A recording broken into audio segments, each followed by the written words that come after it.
Меня часто спрашивают, что должен уметь начинающий дизайнер для успешного старта в профессии. И под стартом я подразумеваю, конечно, работу в студии или в агентстве, где начинающий дизайнер может прокачать свои скиллы и завести знакомства. Идти без этого сразу на фриланс, как многие хотят, это работать на бирже, где, как известно, клиенты без бюджетов заказывают у специалистов без опыта. Это такой себе старт, честно говоря. В дизайне я уже больше 10 лет и за это время сменил несколько агентств и в итоге вышел на фриланс. Ведь работать лучше на нескольких клиентов, чем на одного. Поэтому я знаю, о чем я говорю. В этом видео я расскажу, чем дизайнер отличается от художника, чем он занимается на рабочем месте, какими навыками должен обладать и какие опасные для своей карьеры ошибки он может совершить. Поехали! Итак, чем обычно занимается дизайнер? Многие думают, что дизайн – это творческая профессия, поэтому стоит сразу обозначить четкое отличие дизайнера и художника. Художник рисует то, что захочет, изливает душу, пропускает через себя мир и потом пытается продать свои работы. Их цена будет сильно зависеть от множества факторов: скандальности художника, наличия его картин в известных галереях, ограниченности тиража и так далее. К тому же, как известно, дорогой художник – мертвый художник. Художники, которые что-то оформляют и работают на клиентов, называются иллюстраторы. Они рисуют портфолио в определенном стиле, по которому их выбирают. Нельзя нарисовать во всех возможных стилях и ждать клиентов. Так это не работает. Дизайнер же, напротив, ремесленник. Он делает то, что нужно по задаче, обслуживает клиентов.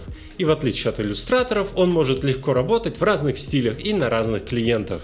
Дизайнер делает лендинги, сайты, а также интерфейсы для сервисов и приложений. И редко сам что-то рисует, ведь есть огромное количество стоков, а на сложный проект дополнительно нанимают иллюстратора. Еще дизайнер может создавать шаблоны для почтовых рассылок, придумывать и рисовать баннеры и участвовать в тендерах. Правда, макеты для тендеров – это уже задача для опытных дизайнеров, а сегодня мы говорим о начинающих. Что делает джуниор-дизайнер? Джуниор-дизайнерам чаще всего доверяют создание внутренних страниц и адаптивов. Еще лет 5 назад все было попроще. Опытный дизайнер рисовал главную страницу на тендер, и если студия выигрывала, рисовал одну внутреннюю и так называемую стилевую, где были все варианты кнопок, полей, чекбоксов, заголовков и так далее. А верстальщики уже самостоятельно собирали все остальные страницы на основе этих элементов. Теперь же с появлением простых программ вроде Figma, где можно делать кликабельные прототипы, клиенты стали более требовательны и хотят все видеть еще на этапе дизайна. Это правильно, особенно если речь идет о сервисах и приложениях. Еще на этапе прототипа можно найти узкие места, которые могут вызывать проблемы у пользователей.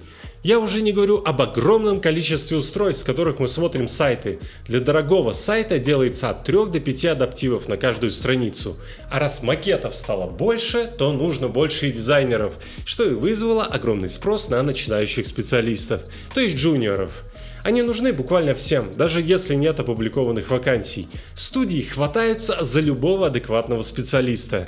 Начинающие дизайнеры проектируют внутренние страницы, основываясь на готовой главной, которую нарисовал арт-директор и выбрал клиент. Работа эта несложная и не требует каких-то невероятных знаний, а требует прежде всего внимательности и аккуратности. Первое, на чем сыпятся джуниоры, это работа на глаз. Все должно быть максимально точно. Неаккуратных дизайнеров быстро увольняют. 5 лет назад, когда я работал в крупном международном агентстве, со мной трудился начинающий дизайнер. Он хорошо справлялся с задачами. И тут руководство узнало, что его девушка тоже занимается дизайном, и ее тут же привлекли к работе. Причем платили сразу $1500. Конечно, курс рубля тогда был другой, и сейчас вряд ли можно ожидать такую оплату на старте. Правда, закончилась эта история печально. Товарищ мой ушел на удаленку, переехал в Таиланд, на остров, где простому парню из Сибири работать было сложно. Множество отвлекающих факторов, и в итоге он потерял внимательность и аккуратность, поток задач на него уменьшился, и его как-то плавно и незаметно уволили.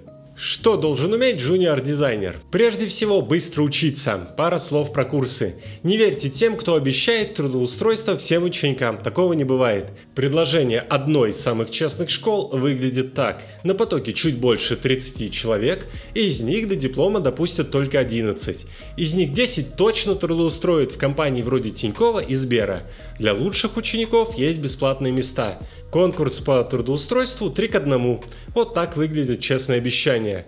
Курсы могут ускорить ваше обучение, но можно попробовать и самому. Всю жизнь я учился так. Брал задачу, начинал ее делать и как только подходил к чему-то непонятному, откладывал задачу и гуглил.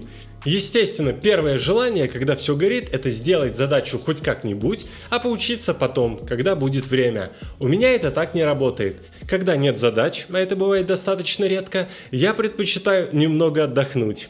Об этом, кстати, часто говорят руководители студий, хитро улыбаясь. Типа, клиенты оплатили наше обучение.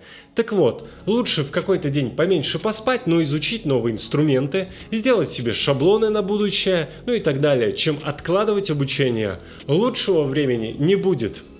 Итак, вы освоили азы дизайна и вас взяли на работу. Что дальше? Процесс создания макетов, неважно, что это сайт или сервис, начинается с исследований и анализа конкурентов.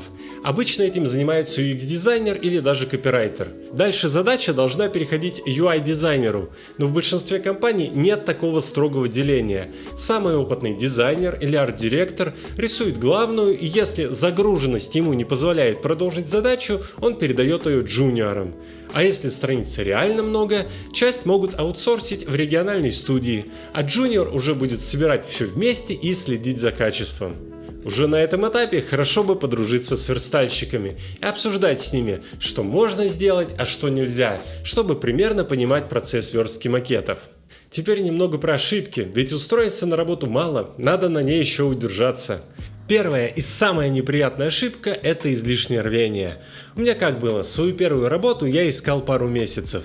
Был очередной экономический кризис, и людей скорее увольняли, чем нанимали. И попав в компанию, я стал максимально стараться. Я не ходил на обед, задерживался на работе и даже брал работу на выходные. Это оказалось ошибкой. Первая моя задача была анимированный баннер.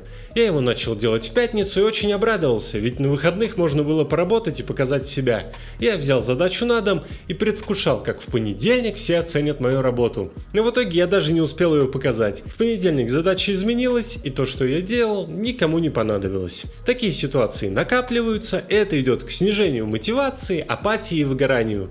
С самого начала надо учиться работать размеренно, без фанатизма. В хороших компаниях рабочий день устроен следующим образом. 3 часа на текущие проекты, 3 часа на срочные, минимум час на обучение и час на свои собственные задачи. Но таких компаний единицы. Большинство хотят выжать из работника максимум, в том числе и за пределами рабочего времени, то есть вечером. Поэтому вам придется научиться планировать свое рабочее время самим. Вторая непростительная ошибка – невнимательность. Как бы задача ни горела, надо уметь успокоиться, а все задачи обычно горят. В дизайне, только если речь не о креативных иллюстрациях, очень важно пользоваться сетками, выравнивать объекты, высчитывать отступы и так далее. Зачастую начинающие дизайнеры пытаются сделать все на глаз, но глаз у них не тренирован и получается плохо. Так делать не надо. Работодатель ждет от вас множество однотипных страниц и адаптивов. Все должно быть ровно и в одном стиле. Тех, у кого не получается делать все аккуратно, быстро увольняют. Ну и последнее на сегодня. Джуниор-дизайнеру надо учиться работать в команде. За этой абстрактной фразой скрывается целый пул умений. Надо уметь спокойно принимать критику. Помните, что критикуют не вас как личность, а вашу работу. Это надо разделять. Никто не стремится задеть вас лично. Просто более опытные ребята знают наперед и типичные комментарии клиентов, и какие-то технические особенности проектов. Второе. Надо уметь находить подход к собеседнику, добиваться его расположения и налаживать доброжелательные отношения. Это даже важнее, чем быть крутым специалистом в своем направлении. Дизайнера, который умеет позитивно мыслить и принимать критику, коллеги быстро обучат и подтянут на свой уровень. И третье, это чисто из моего личного опыта. Надо быть поаккуратней со своими амбициями. Когда только появилась Figma и Sketch, я работал в студии на очень крупного клиента. И для меня было очевидно, что надо собирать все элементы в библиотеке, разрабатывать типовые блоки, которые можно переиспользовать на всех страницах и так далее. Но других дизайнеров полностью устраивала ситуация, когда они медленно с нуля рисуют каждую страницу в фотошопе. Все проголосовали за Photoshop, и отношения с этим агентством у меня не сложилось. Друзья, спасибо, что досмотрели это видео до конца, подписывайтесь, и мы увидимся с вами совсем скоро в новом видео. Всем пока!